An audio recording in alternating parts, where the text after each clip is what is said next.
अस्सलाम वालेकुम। आज की इस वीडियो में हम बात करेंगे डायमेंशनल ऑब्सेशन कंपल्शन के बारे में। हम बात करेंगे आज की इस वीडियो में कि ये क्या होता है, ये किस लिए यूज़ होता है, इसकी एज रेंज क्या है, इसकी स्कोरिंग कैसे होती है और साथ में इंटरप्रिटेशन इसकी कैसे होती है। तो सबसे पहले हम इसका देखते हैं introduction. Basically dimensional obsession compulsion scale को हम शॉर्ट फॉर्म में ODCS भी कहते हैं। ये सेल्फ रिपोर्ट होती है जो कि मेजर करती है सिविरिटी लेवल को और types of obsession compulsion disorder को, OCD को, और ये OCD के सिम्टम्स को मतलब मेजर करती है।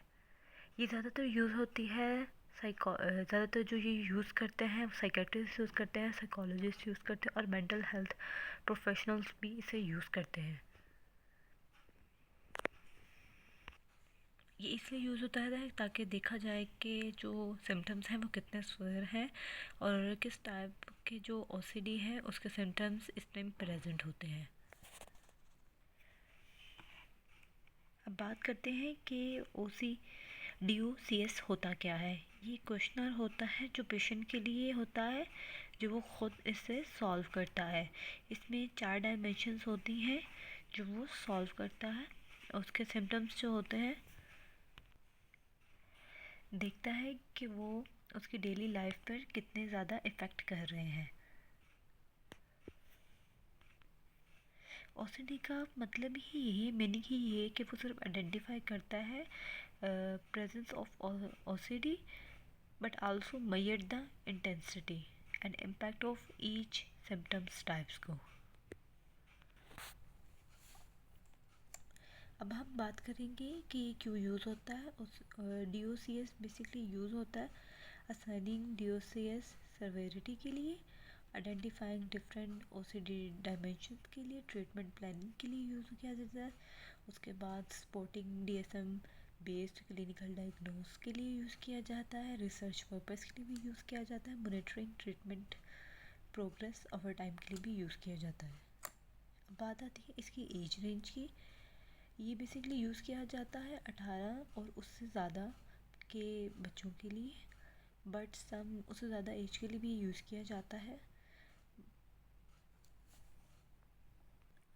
लेकिन कुछ रिसर्च और क्लिनिकल सेटिंग में ये आल्सो अप्लाई ओल्डर एडोलेसेंट में भी किया जाता है, लाइक 15 to 17 ईयर्स के बच्चों पर भी जो एडोलेसेंट्स हैं उस पर यूज़ किया जाता है।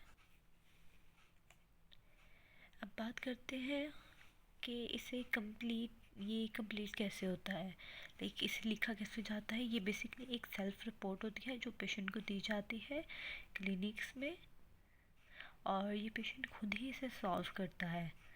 ये पेरेंट रिपोर्ट नहीं होती और ना ही टीचर से रिपोर्ट होती है।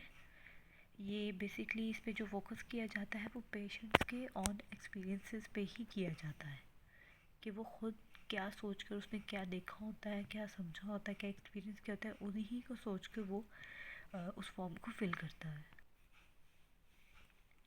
अब बात करते हैं इसके एडमिनिस्ट्रेशन के बारे में।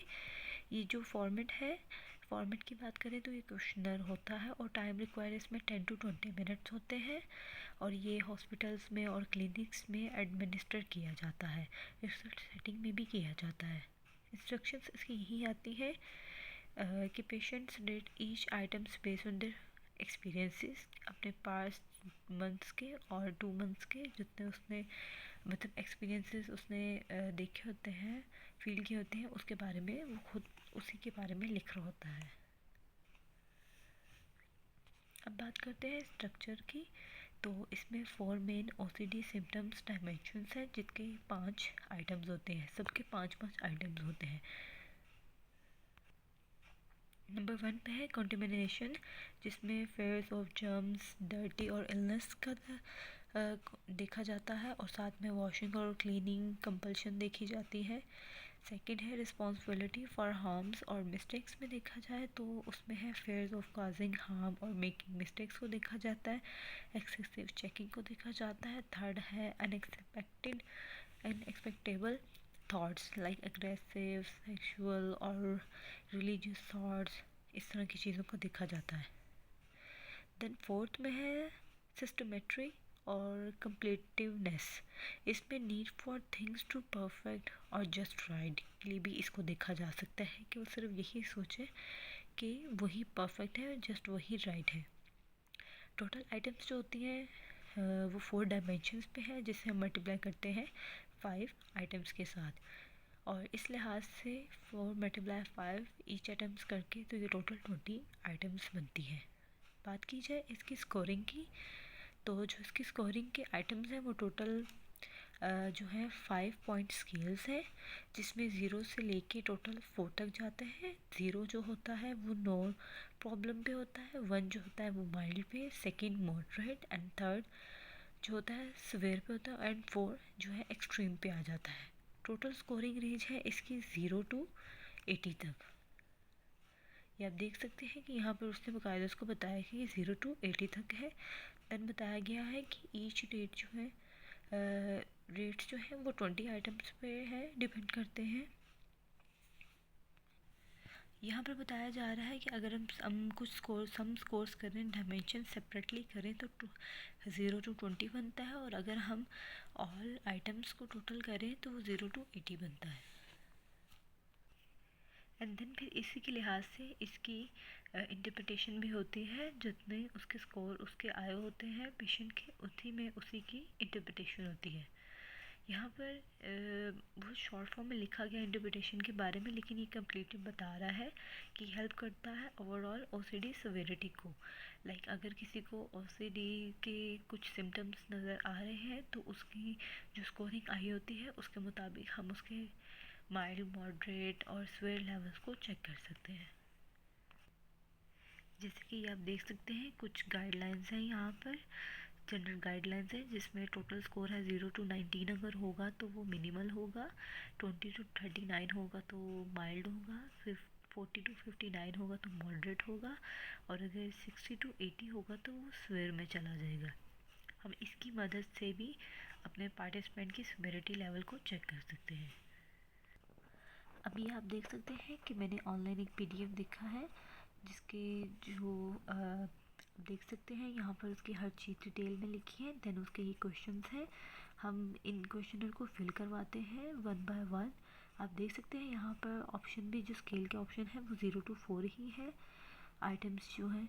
एंड देन आप देख सकते हैं कि ये उसके प्रॉपर क्वेश्चंस उससे पूछे जाएंगे।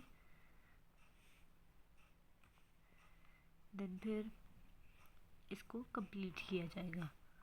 ये टोटल 4 पेजेस हैं, जिनमें अलग अलग क्वेश्चनर्स हैं और अलग अलग आगे क्वेश्चंस के बीच में पार्ट्स हैं जिन्हें सॉल्व करना होता है, जिनके आइटम्स को देखकर हम सर्कल करते हैं या फिर टिक लगाते हैं। देन इसके बाद इसकी स्कोरिंग करने के बाद इसकी इंटरप्रिटेशन होती है, जो कि यहाँ पर आपको बता दिया गया है कि ये इसकी इंटरप्रिटेशन के कुछ सिविरिटी लेवल्स हैं जिसको चेक किया जाता है। ये था dimensional obsession compulsion scale, OCD.